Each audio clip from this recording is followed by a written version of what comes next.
Hello, everyone, and welcome to Inspiring Hope, a show that celebrates amazing people who are making a difference in our world. I'm your host, Lois Herman, and today we're celebrating the solstice with an amazing quantum energetic change agent, Alice Buchanan. Welcome. Tell us all about you and what that means. Oh, Lois, thank you so much. And it is such an honor and pleasure to be here with you today on the solstice taking place um, this afternoon, actually, early afternoon. And this is such a great opportunity to talk about integration. First of all, I integrated into becoming a Vermonter, and now today I'm in New Jersey visiting a wonderful friend here. And so this is the part where I've had such amazing experiences with energy and continue to stay open, always thanking divine and elemental assistance, spirit guides, and ancestors, and trusting in the divine guidance to make the connections and to make the most of each conversation and interaction and relationship that we have.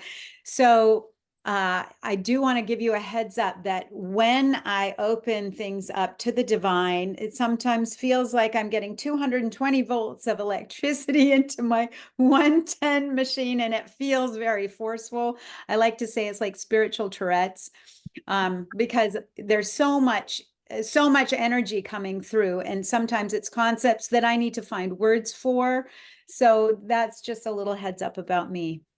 Well, one of the things I want to say right off the bat, before we even started, you immediately started setting sacred space. And everybody that knows me knows that the first thing I do is set sacred space. So you already did it. And I'm like, oh, soul sister already. This is beautiful. So thank you. Yes, our intention is to allow the divine to come through so that we can touch hearts. And heart's connecting mind, activating will, and being fully present and integrated and embodied, right? That's This is the right. time for that. Yeah. Yes, perfect.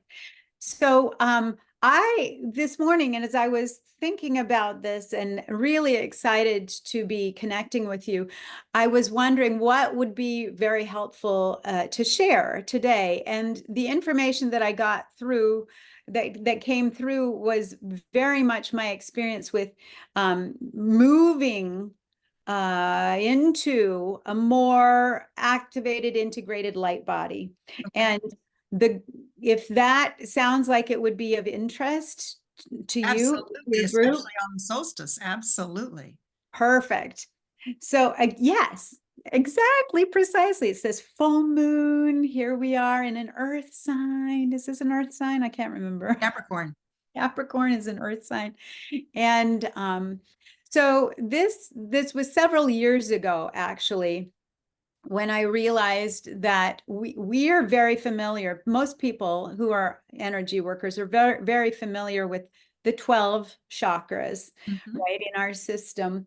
And Well, Alice, that let me interrupt you for a second. Most people are very familiar with the seven chakras. Can you explain the 12 for those who are not aware?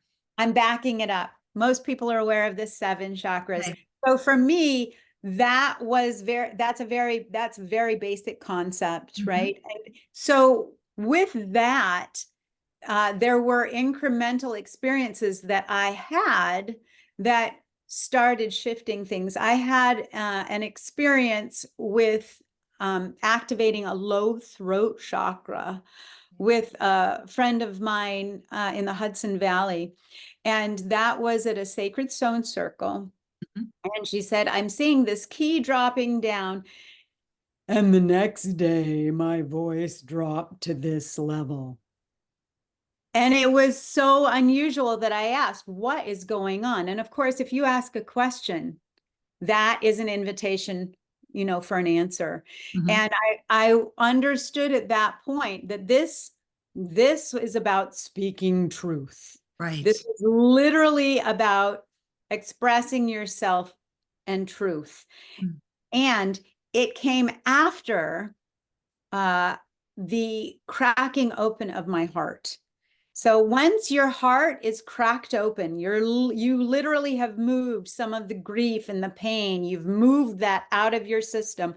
That activates high heart. Show me anyone who has not had pain. Mhm. We've all had pain, and yet we hold that. And so there's a component of really going into it and feeling it and thanking the people who have granted us this opportunity to really have our hearts broken, because that is part of the evolutionary process in activating high heart. High heart has to be activated in order for low throat to be activated.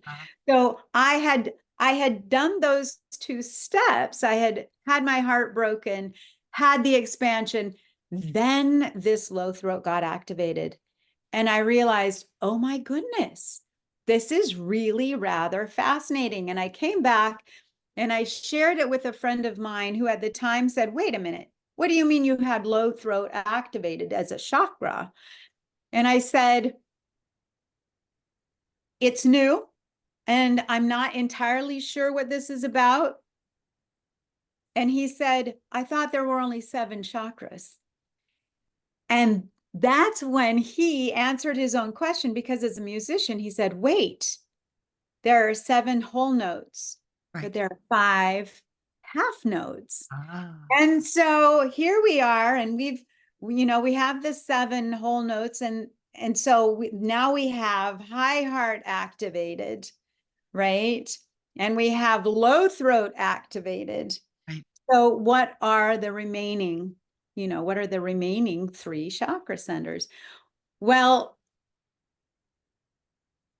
now going back in time, all time happens now, just to just to clarify.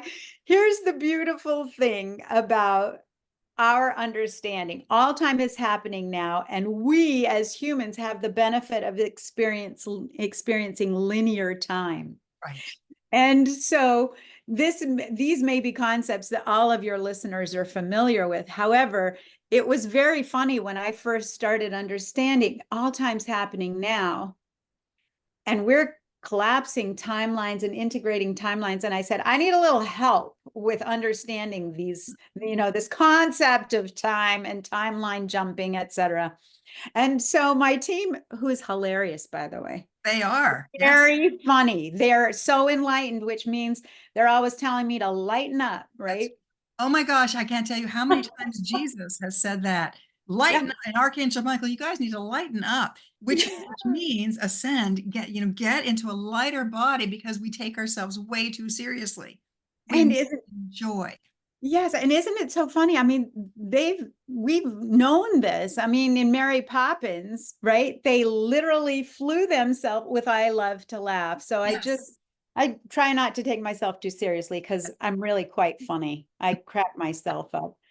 At any rate, there is this component of having them drop an image for my consideration, and it was literally like a ball of yarn Hmm. to explain time. And of course I'm going, I'm gonna need a little more information than this. And so they showed me, it's, you could travel on one, strand of the yarn, or you can have all of your yarn, and you have all of your yarn at once. And so you can literally go around the way that the yarn is wound, Mhm. or you can move through time, jumping from one strand, one point on that string of yarn to the next. Okay. And so there's an opportunity to realize that, we can take shortcuts through time. Any opportunity that we pause, right, and become coherent Mhm. and ask, what is the most useful piece that will be of assistance. And so we can just really come into each point of time knowing that we're fully in that piece. So Mm. they're very good about giving visuals that that I can relate to and then share. And then all of a sudden it's like, oh, we're putting that out there to make it more accessible. It's like the 100th monkey, right? It's in Right. the genetic field, to make that energetically and comprehensible for anyone who's tuning in. So this idea of everything happening all at once, if I go back sequentially, I can tell you that the angel chakra, it came after. That was my 8th chakra. So I had, aware of it. Yes. And it's on different sides for different people. Oh, okay. And so this is where I really invite you to just tune in and say, because we have the crown, but then, is your angel chakra on the right side or is it on the left side? Right. And I honestly believe that this has something to do with your galactic ancestry. Okay. Mine happens to be on my right. And so, again, probably because I'm a little stubborn. And so I think the right side is a little bit more like, you don't listen, you'll get a 2x4. Right? I'm done with the 2x4s. I That's listen a right lot too. Messages easily, clearly, and gently, please. Right. So that was the 8th chakra. So now I'm having this conversation and actually going, oh, you're right. There are 7 main chakras. There are 5 half notes, right? 7 whole notes, 5 half notes. So let's see. Okay. So this would have been 8. High heart would have been 9. Low throat would have been 10. So, then was the question, well, what are the other 2? And I said, you know what? Divine and perfect timing. I'm sure they will show up when we're ready. And because that question, well, where are the last 2, right? What are the other 2? They showed up that afternoon during some energy work with a dear friend of mine. Mm-hmm. And this was in the middle of, this was probably 6 months into COVID. Okay. The whole lockdown. And I was on the table and I was horizontal. And as I was feeling energy, it's actually what would be considered the Dantian. Okay. Okay. So those 2 fingers beneath your belly button. So it's between the sacral And the and solar the plexus. solar plexus. Hmm. Yes. And so all of a sudden I'm feeling this activated and I asked myself, even as I was, feeling this energy, expanding, I asked myself, okay, what is this center about? And the information that I got was purpose. This is purpose, right? Okay. Yeah. And just like wise teachers have said, life is love in action. We're here doing, we are here embodying and doing and being. And that is what this energy is about. This is about our purpose. It's about fulfilling our missions with creativity, which is the sacral, Right. and the solar plexus, which is power. Right. Right. Yeah. And we get to Love it. choose how to do that. We get to imagine and creatively engage with our power and our creativity to bring our purpose into, to bring it forth in any way that we can conceive. Right. And make the most of that. And that was just it was like, wow, that's an aha, right? That is amazing. Oh, that's exciting, because if I have some power and I have some creativity, we're co-creators, Right. right? This is Yeah. what we get to do, is we get to figure out how to bring that energy forward. And I like that you said get to and not have to. I don't Oh, no. It's an opportunity. I get to do this. Isn't this wonderful? Yes. And that's the self-speak too, right? Mhm. Because Yeah. that comes from that place of empowerment versus victim thinking. Right. So I'm just basking in this excitement and all of these realizations hitting at once and thinking, oh, I got to remember all of this because this is something that needs to come out, and then, energy continued moving. And the next thing I knew, it was right here. And I want to remind you that this was the time where we were being masked, or where the request was to mask. Correct. And this energy came through. It was absolutely fascinating. It was like a teeny tiny pyramid. And this pyramid came through and out like this. Mm-hmm. And then it went right back in and came out and poked in the Occipital. Yes, exactly right. Back there. And then it came out again, and it was turning around, and it was getting bigger and smaller.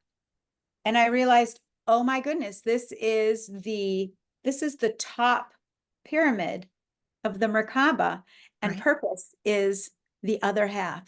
So Mm. they literally are separated Mhm. until they're activated. And this is about identity.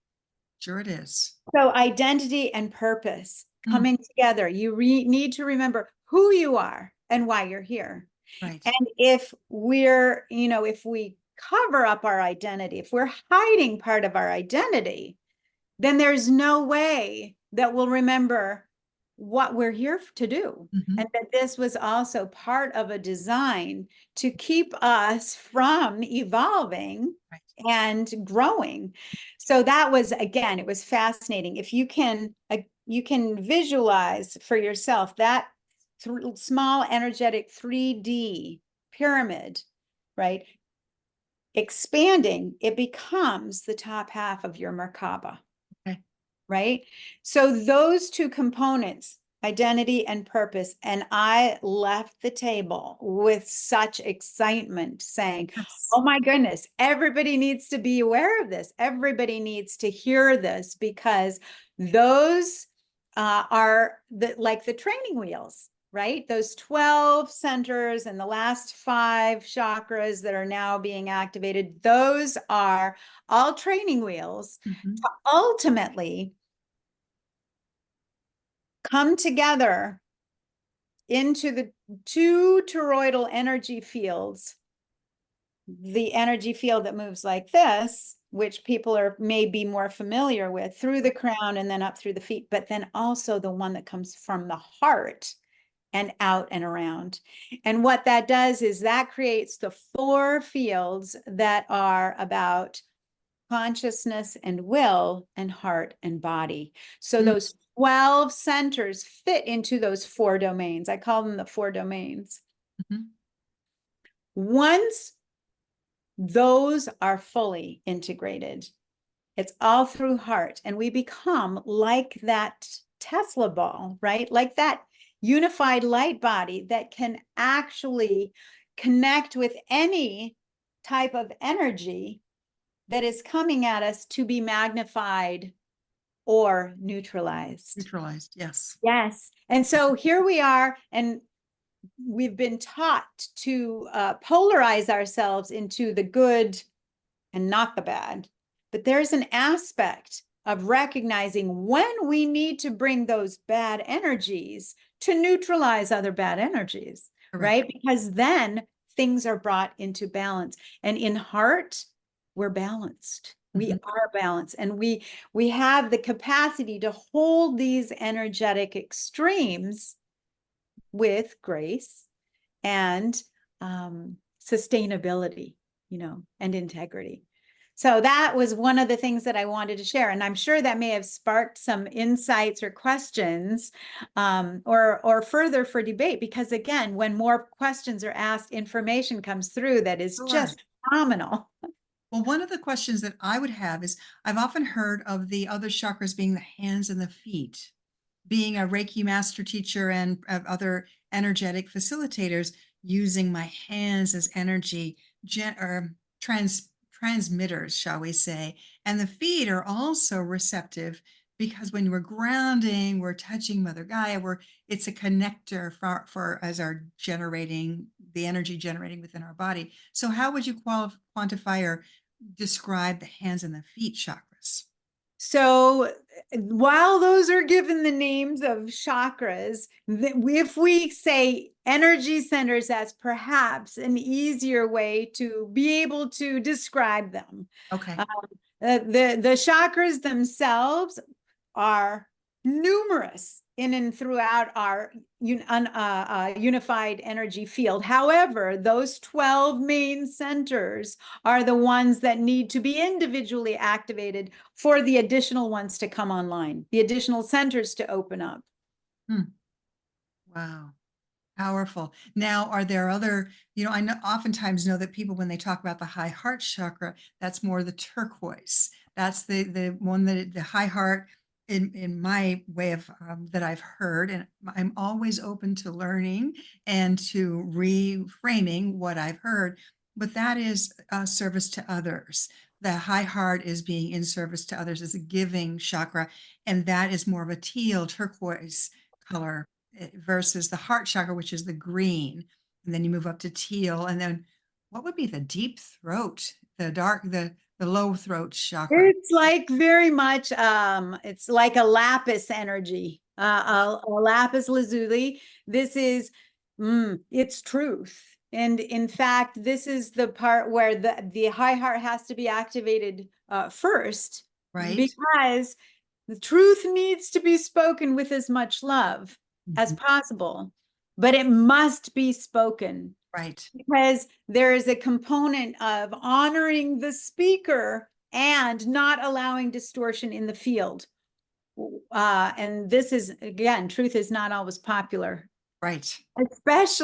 especially when there is a program and conditioning in place right now that wants to hold on to the illusions and the experiences that it's had up to now. It's a comfort, it's a level of comfort. Uh, And so and one of the other things about speaking truth, many light workers, spiritual seekers, star seeds, many of them have been tortured, put to death, past lives. They have been punished for speaking truth. So we have to heal those wounds in order to come into our high heart and into our ability to speak truth. it's I know true. I had to work on that myself. So, and so this is all part of that healing all of the chakras, correct? Yes, yes. And in addition to that, I would say that there's a component now, and there was a line that I heard the other day, and I thought, this is so important. I need to remember it. And of course, I don't fully remember it, but it has to do with understanding that your character and building your character and remembering who you are and why you're here is more than your reputation, Correct. right? Because there is the knowing that you'll come to a point where it is more painful not to speak the truth Mhm. than it is to speak truth. And you cannot, in good conscience, Mhm. allow a distortion of truth to continue to be perpetuated within your environment. And if you hear something that needs to be corrected, Mhm. then for me, it will come right through and right out. And it's not anything about you. It's about whatever it is, the distortion that's being created needs to be stopped. It needs to be clarified so that it won't go further and spread like a cancer or a thought that is not helpful, that is in fact actually detrimental. Wow. That speaks to one of the new words that we're hearing a lot about these days is authenticity. It's maybe 100%. higher vibe than the energy of love, but basically, you said it earlier, it is love in action. It is Yes. being your authentic self with your purpose, with your speaking your truth. So I guess someone who is truly in their authentic self has got all 12 chakras working in alignment. Would that be a correct assessment? Absolutely. And what happens when you continue to build that muscle and become aware of when things are imbalanced, and you really work on staying in your heart and staying neutral, right? Right. To receive everything with neutrality, that accesses your source self to the point that everything will come through as it's needed. Yep. It is interesting how these days I shy away from people who are inauthentic, shall I say. Um, I am not necessarily the type of person that wants to debate or argue. I just will purposefully avoid. I don't want to engage. I can point it out, but my feeling is they'll all come to their realization in the perfect time. It's that whole, like you said, that the yarn. They Mhm. just haven't reached that timeline yet. Can't come from a place of judgment. I can come from a place of discernment. Like that person is really not meant to vibe with me right now. That doesn't mean that there won't be a time when we do. But for right now, I want to surround myself with people of like vibe. Ideally, and that's the most comfortable, certainly. Yes, it is. I can say that there are moments when, and I'll go back to something that I remember hearing myself say years ago when my children were small, and they said, "Well, what about this, Mom?" I said, "Listen, if it lands in my lap, it's mine to deal with. It's mine to heal." Mm. And so if this person is in front of me and this information comes through, I may just be planting a seed. Mhm. They can just like the three stages of truth, right? What is it? Ridicule and rejection and then acceptance, Yes. something like that. It's like rejection and then ridicule and then acceptance. Mhm. So there may be that initial rejection and there may be that ridicule, and it's not going to be up to me, Mhm. where this person is with their processing of truth, Right.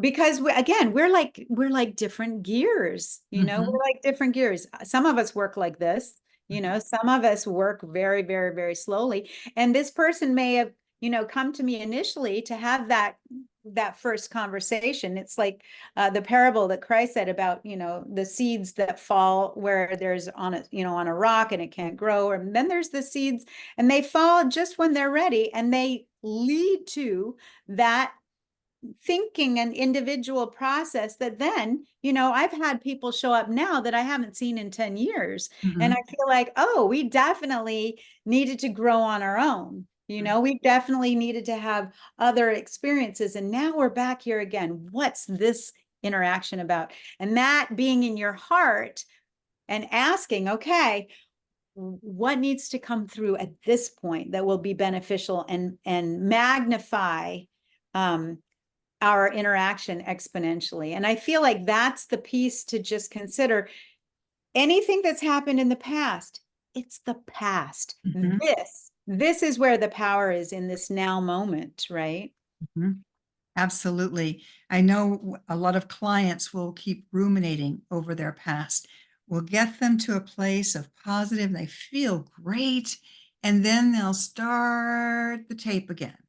And it's just, I often use the analogy, I'm an avid gardener. I use the analogy, I like to use manure for my garden. The stuff that we've been through in the past, that smelly stuff, helps us to grow and we learn from it, but if we keep going back and wallowing in it, we just get smelly. I love you, Lois. That is very much like that's very much like the work that I'm doing now. And my analogy is there is room for everything. There is room for everything. And this is why we don't judge, because again, if we say, I don't like that manure, I don't like that pile of, out there, I can say, actually, I do love it and I want it out there. I don't want it in my chocolate pudding. Right. So that's the difference. There's a right place Oh, for it serves everything. a purpose. Yes. Yes. Yeah.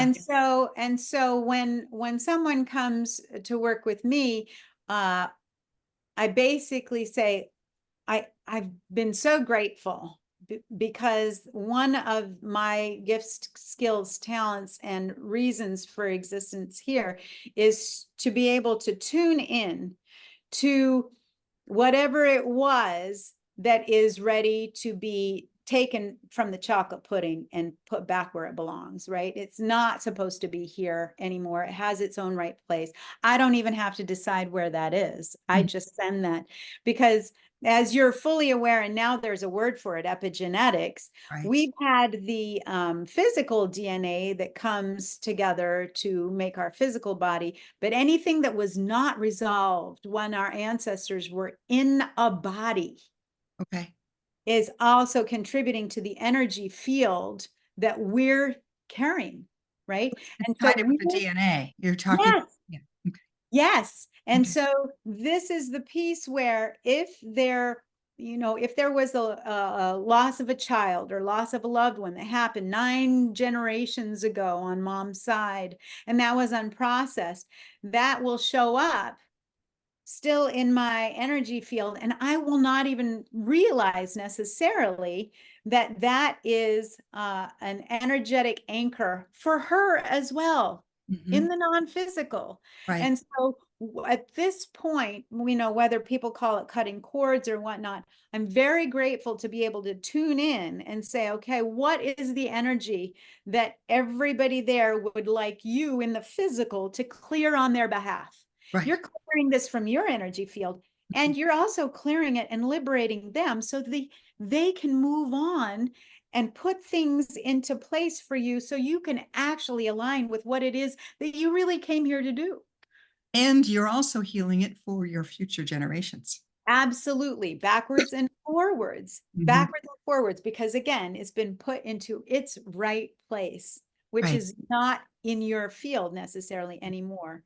And that's, again, if it lands in my lap, it's mine to heal. That means that if those connections are made with people who have somehow figured out how to find me, because I don't advertise, and I do go to these events, and it's usually a person to person, heart to heart connection. Right. And then people have an experience and tell their friends. I am not interested in working with anyone who's not doing their own work. I hear you. You I hear you. I know? use the analogy. I can't do people's push-ups for them. I've done a lot of my own heavy lifting, my own introspective work, so that if people want to come, I'm sure it's the same sort of thing that you're talking about. I can help facilitate a shift in the energy for them, be it removing shadow energy or imprints or whatever, but they need to embrace and need to learn how to maintain their healthy energy. That is so true. That's true. And that's why I always say, we're going to thank the contrast and we're going to bless the counterforce, because that's what's allowed us to see what it's like, to not have this weight that we're carrying, this extra density. It's like carrying carrying a backpack full of pounds of rocks, Mhm. and you get to the point where you're like, okay, I can do this. And we just go through our days not realizing that we're still holding on to it, right? Right, And the minute you set it down, you're like, oh, I had no idea. right. Wow. Mhm, We've gotten very, very strong in doing that. And yet that's not what the ultimate goal is. right. The goal is to be able to put that down so that we have the contrast, so we know what we don't want to be doing. Mhm, And then figuring out, okay, what are my tells, right? How can I tell that I'm carrying something that's not mine? And mm, this has been interesting and a little bit challenging for me because I have physical tells. My vision will go very blurry if mm. there's something that I'm carrying that it's time to let go. And or I'll have a shot of fatigue, like just a wave of, and again, that paying attention to that is really important. It could also be that, I have like feelings of being underwater in my ears, right? Or I'm not able to fully sense what it is that I need to be focusing my priorities, aligning with my priorities. So it will take a few of these for me to get that hello. What is it that needs to be cleared here right now? And then the minute I ask that question, I'll either get the phone call to Mhm. be working with the person who's also ready to do this work, Right. or I'll have somebody else send me a text. Hey, by the way, this is what I'm experiencing. And I'll say, okay, Yeah. this is really a collective issue right now. Mm. And I'm going to be proactive about this so that it's available. This is available then in the field. Yeah, there's a lot of collective things going on in our world today, and I know one of the things that we need to do as light workers, as spiritual seekers, is to maintain our sense of purpose, mission, and high vibe energy to counteract or to influence, to redirect so much of the fear and despair that's going on in our planet. Agreed. Agreed. And again, this is about also being very generous with ourselves, giving ourselves time to rest, Mhm. giving ourselves time to really nourish. Mhm. Which aspect of ourselves needs nourishment? And Right. that I love talking about that as a presentation. With how do you nourish those different aspects of your four domains? How is body nourished? How Mhm. is heart nourished? How is consciousness nourished? How is will nourished? When's the last time you danced? When is the last time you engaged in a fast? When is the last time you just sat out in nature and looked at a blade of grass, right? Mhm. It's hard for me to sit still, honestly. One of my favorite things to do in nature right now, because I'm an avid gardener, is to sit out there and listen to the birds. We have a catbird who's got quite the repertoire, and I will listen to him and just get lost in his trills and babble. And, he's so colorful. And I love listening to them, especially in the morning, because what I have come to understand is it is the trill of the birds in the morning that help to open the flowers. The flowers don't respond to light, they're responding to the vibrational frequency that comes from the voices of the birds. And so I'm thinking, well, if they stimulate the flowers, how are we stimulated with those wonderful nature sounds? It's our galactic ancestry. This is Ah, activating our galactic ancestry. If okay. you've heard of the blue avians and the avians, right? You don't only We just have that. tell me about that.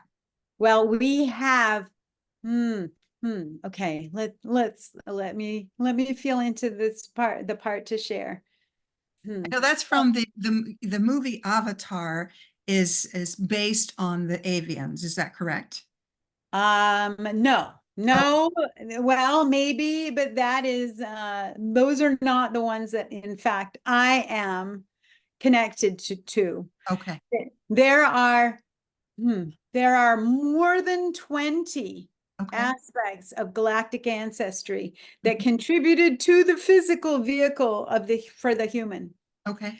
And the ones that we are most familiar with were actually labeled. The reptilian brain is Mhm. something that has really worked for our survival, but has also been hijacked by fear and Right. kept us at those lower densities. And we are coming to a point now, right now, where with the Schumann resonance that is really increasing and the solar flares that are off the charts, these X-class solar flares, we are having so much light and energy being brought in that it's really waking up all of the other types of galactic lineage gifts through the DNA that they've contributed. So Ah. we're coming online with very different skills Mhm. that heretofore we were not even aware we had access to. It's like finding out that you've bought a car and all of a sudden you're like, wait, what does this button do? Oh my God, this makes it into a hovercraft. Wait, what about this? What about these buttons? Well, that actually makes it so that you can use it as a jet ski. I mean, it's Reversible, right? finding out. Yes, we are the greatest technologies. These We are. human bodies are absolutely phenomenal. And it's simply a matter of, just like Michelangelo said, it wasn't, when he was carving David, David was there. It Right. was just chipping away the parts so that everyone else could see that. And now that's what we're doing as well. We are eliminating the density to realize, oh my goodness, I didn't know that this could do this. And we really are coming into our divine, Well, people are talking about reactivating our 12-strand DNA, and this is what you're talking about is, several years ago, the average human was operating with only a few strands, even though we had these latent dormant strands. And what you're saying with all of the energy from the sun, the earth, all of this is helping us to reawaken, reactivate our God-given DNA that's just been kind of snoozing for a while. and we have so much help, Lois. We have We do. so much help. This Mm. is the amazing thing. If you are questioning if you're making statements about, well, I don't feel supported, you're not going to. But the minute that you ask, and that's scriptural as well in John, right? If any of ye lack wisdom, let him ask of God, right? And so that's the question. Ask. How can I see this situation differently? What is the gift here? What's my takeaway? What else is possible, right? What do I need to do to feel more empowered in moving forward in my life, right? Mhm. What would be a good next step for me? How can I see this as a blessing? How can I see this in a way that allows me to feel gratitude for it? Because right now I'm stuck in only seeing it, as a pain in the butt, And asking is not supplication. Asking is, hey, help me with clarity. Oh. It's tapping into the greater awareness. And that's one of the things that the guides have told us time and again. You must ask. We are Mhm. here at the ready to help. You must ask. We will not interfere with your free will. You must ask. So And when we do that, it must. it it creates the space to receive, Yes. right? That is like priming the pump. It's, Mhm. making a statement is keeping us here because then we're in charge. And I know that I'm in charge, not just here, but there. And Right. so I can actually say, okay, what's next? And Mhm. I really am so grateful to start each day saying, okay, here's another day, okay, beloved, make me an instrument of thy peace. That's Where right. would you have me go? What would you have me do? What would you have me say unto whom? Absolutely. Here I am, Lord. That's one of my favorite songs. They just played that at a cathedral on Monday. I was at a memorial celebration for the Battle of Bennington. I'm sorry, the Battle of Bunker Hill in Boston. And we were at the old church and they played that song and I'm like crying because I love that song. Here I am, Lord, make me is it I, Lord? And so when we just say yes, we Mhm. live in a world of miracles. The Yeah. miracles happen daily when we're like, well, we're here. What are we going to happen? What's going to happen today? And look at this. We've met a couple of times at these different events, and there's just been this sisterly connection. This is the first we've actually had a wonderful opportunity to speak, and this is magical. Well, it's because we've come to these truths on our own. And so then when we come together and share it with perhaps different language, I feel like this is the part where, true science and spirituality and quantum physics, they're not separate. No. They're not separate. Mhm. And so maybe you've learned maybe your first language is math, Mm. maybe your first language is emotions, maybe your first language is, spirit. Those can also get to the point where you can match the energy of someone who's coming to you in a language they can hear, right? In a way that they can hear. Yeah, beautifully. Well said. Yeah. So you gave a presentation that I had an opportunity to watch, talking about the heart, the will, and the mind, Conscious, um, and consciousness, consciousness. yes. Yes. So, And body. and the body. And body is very often taken for granted. Mhm. Especially for spiritual seekers like me. I am really I'm working out for the first time I've been a dancer, but I've never really worked out. The difference in getting stronger muscles is amazing because I've just taken my body for a ride. I've been so focused on the mental, emotional, spiritual part of me that I have, again, taken my body for granted. So I'm really balancing. We've got to have all in balance, working all those gears working together. If we've got one flat tire and you've got four tires, one flat is, we're just not going to get so far, right? Oh, that's a great analogy. I love that metaphor. Yes. Yes. Yeah. So, yes. And honestly, that could be its own whole Yes, long I know. discussion. Um, Back. and Yes. I'm really glad that you're maybe creating some excitement so we do this again. Yes, we will. We absolutely will. What in this crazy world on this magical solstice day with the full moon energy, what would you advise people?